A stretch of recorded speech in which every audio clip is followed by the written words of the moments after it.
A lo largo de la historia, la ficción ha sido un elemento fundamental a la hora de forjar gustos, ideas e incluso la forma en la que percibimos el mundo. Muchos han sido los debates que cuestionan su conexión con una realidad que puede o no dejar huella en una sociedad, cultura o comunidad. Fue dentro de este proceso cuando a inicios del siglo XXI surgió un fenómeno digital del que ya hemos hablado en este canal, los creepypastas, historias que a pesar de su enorme popularidad carecían de solidez y calidad narrativa. Lo que en el pasado quedó oculto por el fanatismo, hoy se hace evidente a pesar de la nostalgia, y es debido a esto que he decidido ponerlas a prueba.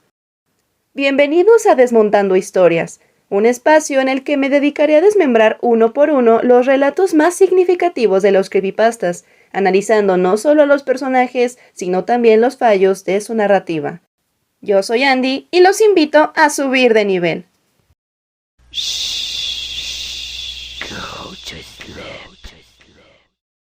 Jeff the Killer nació, como muchas otras creepypastas, a partir de una imagen en internet. Su viralización fue tal que los usuarios no se limitaron a otorgarle una, sino múltiples versiones de una historia que intentó darle sentido a esta perturbadora figura, cuya piel pálida y ojos redondeados en negro, junto con su extensa y desconcertante sonrisa de labios rojos, marcó la vida digital de infinidad de niños y adolescentes. A pesar de la ambigüedad de la fuente, gran parte del Internet reconoce al usuario Ceseur como el creador de la primera narración que pondría al personaje sobre el escenario que lo llevó a la fama tiempo después, y que fue publicada en 2008 bajo el título Jeff the Killer Original Story. En esta versión, Jeff, cuyo nombre es Jeffrey C. Hodek, es un hombre de 25 años que vive en el estado de Nueva Jersey junto con su hermano Liu. A diferencia de las versiones posteriores, aquí no se nos presenta como una víctima, sino como alguien cuya violencia ya formaba parte de su carácter. Mientras que Liu es descrito como alguien amable y equilibrado, Jeff destaca por su impulsividad, lenguaje soez y actitud frívola, estableciendo un marcado contraste entre ambos con la intención de justificar la inclinación de Hodek hacia la agresión. De hecho, mucho antes del incidente que caracteriza su historia, Jeff ya ejercía la violencia contra aquellos a quienes consideraba indignos, guiado por una moralidad ambigua que, lejos de ser heroica, refuerza sobre él un peligroso sentido de justicia. Un día, mientras intentaba limpiar la bañera con ácido, Jeff resbala con una barra de jabón, derramando el líquido sobre su rostro. La gravedad del incidente alerta no solo a Liu, sino también a sus padres, quienes acuden de inmediato al hospital y lo acompañan durante su recuperación. Sin embargo, el daño es tan severo que Jeff requiere una cirugía reconstructiva, una que, lejos de mejorar su condición, termina por agravarla debido a una negligencia médica. Eventualmente, y tras ser dado de alta, las secuelas del accidente desencadenan en Jeff un visible deterioro psicológico, seguido de episodios depresivos e inclinaciones hacia el consumo de sustancias ilícitas. Los hechos que acontecen durante este proceso narran la evolución de un hombre cuya aparente sed de justicia se desdibuja bajo el peso de la locura, pues lo que alguna vez lo hizo feliz ahora no es más que una turbia memoria del pasado. Con el paso del tiempo, el abuso de estupefacientes conduce a Jeff al desarrollo de una repentina esquizofrenia, misma que tras debilitar los últimos rastros de cordura se transforma en los efectos de una presunta posesión demoníaca. Angus Greenville, también conocido como el Hombre del Sombrero, es una entidad antigua que toma control sobre el cuerpo de Jeffrey Hodek. Se dice que este demonio pertenece a las legiones comandadas por Lucifer con el propósito de perturbar la mente de los débiles, y así convencerlos de cometer homicidio. Esta desafortunada combinación de eventos y afecciones impulsan a Jeff a buscar alivio en el crimen, construyendo una vasta trayectoria sobre una pila de víctimas y convirtiéndose en un asesino en serie por el resto de su vida, al menos hasta que 10 años después, y tras la muerte de sus padres, Jeff reflexiona sobre las acciones que comandaron su vida, aprendiendo de sus errores y redirigiendo su camino hacia un futuro mejor. La historia de Hodek, aunque cuenta con una visible cronología, también es escenario de múltiples fallos narrativos. Siguiendo la vieja tradición, este relato llegó al mundo por medio de un video que ya no se encuentra disponible en internet, por lo que muchos de los elementos que lo conforman son recopilaciones sujetas a modificaciones y reinterpretaciones. Jeff en esta versión es un personaje complejo cuyos ideales exploran los límites entre la justicia y el crimen. Sin embargo, no son lo suficientemente sólidos como para definirlo con claridad ni como héroe ni como villano. Dentro de la narratología existen dos categorías fundamentales para el análisis de personajes: el protagonista y el antagonista. Aunque suelen asociarse con el bien y el mal, esta relación no es absoluta. El protagonista es aquel sobre el que gira la historia, mientras que el antagonista se opone a sus objetivos. De esta forma, no es raro encontrar narraciones donde el protagonista posee una moral cuestionable, mientras que su contraparte representa una postura más cercana a lo que entendemos como justo. Un ejemplo claro es la dinámica entre Light Yagami y L en Death Note. Light, un estudiante con una visión pesimista del mundo, obtiene la Death Note, una libreta capaz de matar a cualquier persona cuyo nombre está escrito en ella. A partir de este momento asume el rol de justiciero, decidiendo quién merece vivir. En contraste, L, un detective brillante, se convierte en su opositor al intentar detenerlo, defendiendo el valor de toda vida humana. De este modo, aunque Light es el protagonista, sus acciones lo colocan en una posición claramente negativa desde el punto de vista moral. La historia no debate sobre quién tiene la razón, sino que explora cómo los ideales del personaje lo conducen hacia la villanía, desdibujando su objetivo inicial. De esta forma, la historia de Jeffrey Hodek intenta construir algo similar, pero fracasa terriblemente. Aunque sus acciones parten de una supuesta sed de justicia, no existe un desarrollo que sustente su origen ni que le otorgue verdadero peso a sus motivaciones. La idea de la justicia por mano propia por sí sola podría sostener un discurso de crítica social, ampliando sus posibilidades hacia la exposición de un sistema judicial ineficiente. Sin embargo, la ejecución de esta historia no se sostiene lo suficiente como para intentarlo. En relación con esto, también es evidente la ausencia de un conflicto real dentro del relato, es decir, no hay una fuerza opositora ni un objetivo definido. El deseo de Jeff, aunque en principio interesante, se diluye en una repetición sin propósito. No hay lucha contra el sistema ni una institución o individuo que obstaculice sus acciones. En otras palabras, no hay argumento. La insistencia que tienen algunos autores por someter a sus personajes al sufrimiento con la intención de aparentar profundidad narrativa es una estrategia válida pero intrascendente. De esta manera, al no proveer a Jeff de un pasado o una identidad como personaje, los eventos que acontecen a lo largo de la historia, mismos que en otras circunstancias habrían resultado trágicos, sencillamente no tienen impacto. Y finalmente, la mitología que rodea a Greenville es, de igual manera, insuficiente, copiando los elementos más básicos de todo texto antiguo, el mal por el mal apoderándose de la vulnerabilidad humana, pero sin la fuerza o la intención para encadenarlo a un destino fatal, sino convencional. Lo suficiente al menos para permitirle escapar de su influencia con un poco de fuerza de voluntad. En 2013 surge la versión de Jeff the Killer que todos conocemos, Jeffrey Woods. Con una notable reducción de edad, de 25 a 13 años, Jeff se convierte en un personaje con el que el público de la época logra conectar casi de inmediato. La redacción, aunque no es perfecta, presenta una evidente mejora en cuanto al manejo de secuencias, conceptos, tensión y construcción del argumento. La historia comienza con una narración periodística que relata un incidente en el que se vio involucrada una joven de nombre y edad desconocidos. La víctima, quien fue atacada mientras dormía, describe cómo los hechos ocurrieron demasiado rápido. Entre el impacto inicial, la lucha y la intervención de la policía, el agresor huye, perdiéndose entre las casas y los edificios. Es aquí cuando el narrador rompe la ilusión del discurso periodístico y se aventura a contar el origen de Jeff the Killer como una forma de presentar al personaje misterioso dentro de su propio contexto. De esta forma se nos introduce a Jeffrey Woods, un adolescente que se muda junto con su familia a un nuevo vecindario. Los Woods, presentados como el modelo clásico estadounidense, son una familia tranquila y amable conformada por los padres y 2 hijos. En esta versión, Liu es el hermano mayor de Jeff, un chico con un fuerte sentido de protección y responsabilidad, mientras que Jeff es retraído, callado y en ocasiones impulsivo. Durante su primer día de clases, los hermanos son abordados por un grupo de acosadores que les exigen dinero a base de amenazas.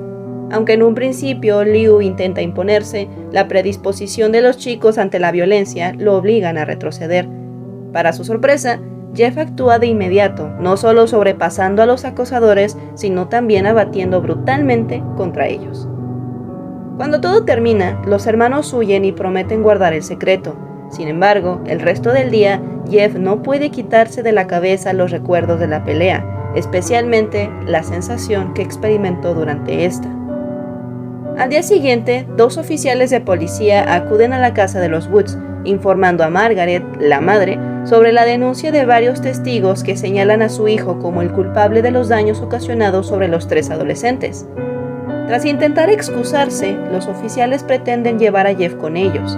Sin embargo, Liu se hace responsable por el incidente, siendo llevado en su lugar. Los días transcurren en medio de la culpa, la decepción y la ira, y Jeff no puede sentirse más solo. Así, al llegar el sábado, su madre lo convence de asistir a la fiesta de cumpleaños del hijo de los vecinos.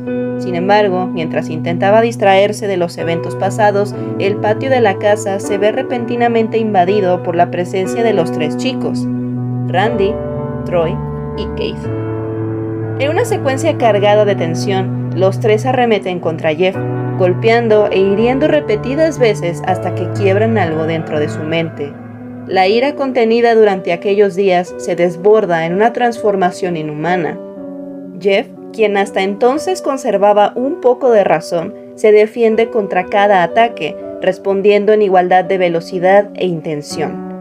El ardor de un instinto primario se apodera de él, borrando todo rastro de contención y propinando golpes mortales que acaban, uno por uno, con sus contrincantes. Es precisamente durante su enfrentamiento con el último de ellos que un bote de lejía cae sobre ambos, escociendo piel y ojos. Mientras intenta recuperarse, Jeff es testigo del último gran acto de su oponente, la llama de un encendedor. El fuego se extiende rápidamente, devorando el cuerpo de Jeff al instante. El muchacho corre en busca de ayuda, pero cuando llega al borde de las escaleras, cae sobre ellas completamente inconsciente frente a la mirada de sus padres. Ante la tragedia ocurrida durante la fiesta, los testigos ofrecen su versión a la policía, quienes confirman la inocencia de Liu y le permiten volver con su familia. Así, tras despertar, Jeff se encuentra en el hospital cubierto de vendas y en compañía de sus padres y hermano. Meses después, y tras finalmente retirar las vendas, los Woods son testigos de la grotesca apariencia de su hijo. La piel, corroída por el fuego y en pleno proceso de recuperación, se endureció hasta alcanzar la consistencia de una especie de cuero. Los labios, enrojecidos, adquirieron una apariencia oscura. El cabello, chamuscado y quebradizo, perdió su brillante color castaño y fue reemplazado por un tono negro y marchito. Al contrario de lo que todos esperaban, Jeff se encontraba maravillado ante su nueva apariencia, despertando la preocupación de todos. A pesar de todo, la familia vuelve a casa sin saber que aquella sería su última noche. Jeffrey Woods, a diferencia de Hodek, es un personaje con una presencia mucho más definida. Su edad, por ejemplo, lo coloca en un escenario realista e incluso familiar para quienes pueden identificarse con él. Un adolescente incomprendido dentro de una familia emocionalmente distante, enfrentando la soledad y el acoso escolar con la sensación de que solo le queda rendirse o responder pese a las consecuencias. Por otro lado, la empatía que este personaje provoca, incluso desde una mirada adulta, dialoga constantemente con un discurso que, si se analiza desde una perspectiva sociológica, remite a 2 de los problemas que atraviesa la sociedad estadounidense contemporánea: el bullying escolar y la epidemia de problemas de salud mental en adolescentes. En la historia, Jeff es un niño que se ve obligado a reaccionar violentamente ante una amenaza y que además es castigado por el mismo sistema que debería protegerlo. De esta forma, su transformación, aunque melodramática, mantiene cierta lógica dentro de la narrativa, pues atraviesa distintas fases de un duelo que se ve interrumpido cuando sus agresores atacan por segunda vez, empujándolo finalmente a ceder ante la tragedia que definiría su destino. Además de abordar el acoso y la ineficiencia de las autoridades, la historia también evidencia la ausencia de una red de apoyo emocional para Jeff. Los Woods, aunque aparentan ser una pareja centrada, carecen de presencia real como padres cuando sus hijos enfrentan situaciones de vulnerabilidad. Un ejemplo de esto lo tenemos tras la pelea entre Jeff y los 3 chicos, cuando los oficiales visitan la casa. Sin más evidencia que algunos testimonios anónimos, Margaret Woods confía en la versión de la policía sin darle a su hijo la oportunidad de explicarse. Y peor aún, cuando Liu asume la responsabilidad y muestra los moretones en su cuerpo, permite que los agentes se lo lleven sin la mínima señal de desconcierto o preocupación. Mientras Jeff corre tras la patrulla en medio de un evidente colapso emocional, sus padres no intervienen ni lo consuelan. En su lugar, aceptan la situación sin exigir un proceso adecuado, sin investigación, sin juicio y sin la presencia de pruebas.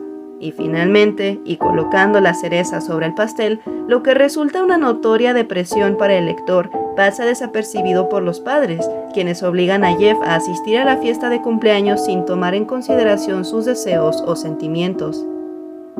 En cuanto a la psicología del propio Jeff, el relato no ofrece información suficiente para asignarle un diagnóstico. Sin embargo, sí presenta señales que apuntan a un conflicto interno previo a su primer enfrentamiento. Poco después de la mudanza, Jeff experimenta una sensación extraña en la que el narrador no profundiza, pero que reaparece durante la pelea. Esto podría interpretarse como una inclinación temprana hacia la violencia o como emociones reprimidas que se desbordan a raíz de este evento. Más allá de su origen, lo que resulta evidente es que la violencia de Jeff no se construye únicamente desde su interior, sino también desde el entorno que lo rodea, el cual no solo influye en su conducta, sino que contribuye a agravar un posible trastorno mental. Antes de terminar con este análisis, me gustaría señalar la que considero como la mayor incongruencia que maneja este relato: el incendio y la transformación de Jeffrey Woods en Jeff the Killer. Todos conocemos el impactante cambio físico de Jeff después del incidente: piel blanca, cabello oscuro, párpados quemados y en especial la sonrisa tallada con cuchillo.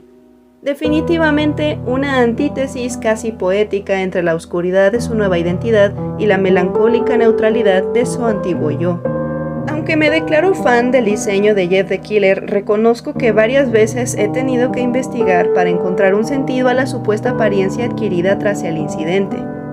Comenzando por el hecho de que aunque la combinación de lejía y alcohol etílico puede resultar inflamable en ciertas condiciones, es necesario que intervengan distintos factores y una secuencia específica de eventos para provocar un efecto siquiera cercano al que plantea la historia.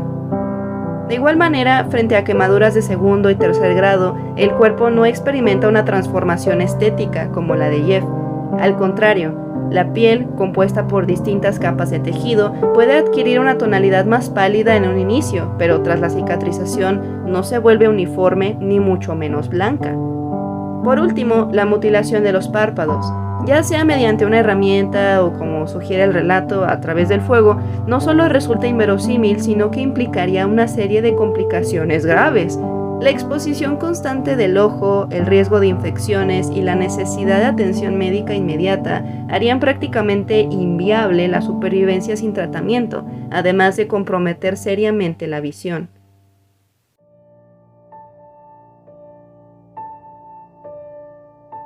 Jeff the Killer fue, además de uno de los primeros creepypastas en abordar la problemática del acoso escolar, un personaje que trascendió las fronteras del internet. Si bien el concepto general de su historia era sólido e incluso abría la puerta a un discurso sociológico más amplio, la verdad es que esta historia fue escrita persiguiendo reconocimiento popular, apoyándose así en elementos familiares para el lector y asegurando su impacto a través del shock. A pesar de que hoy en día volver a estos relatos puede sentirse como una experiencia divertida, en su momento marcaron el inicio de una tendencia que se repitió hasta diluir la esencia de la obra original. Una historia con un muy buen concepto, pero una pésima ejecución. Gracias por quedarte hasta el final del video. Este canal aún es pequeño, así que si pasas por aquí te pido que lo hagas con amabilidad. De igual manera, me gustaría conocer tu opinión, por lo que te invito a compartir en los comentarios. Así, aprovecho también para pedirle su apoyo para llegar a los 500 suscriptores y que el algoritmo de YouTube siga compartiendo este contenido. Si te gusta lo que hago, puedes suscribirte, dejar un like o simplemente darte una vuelta por el canal.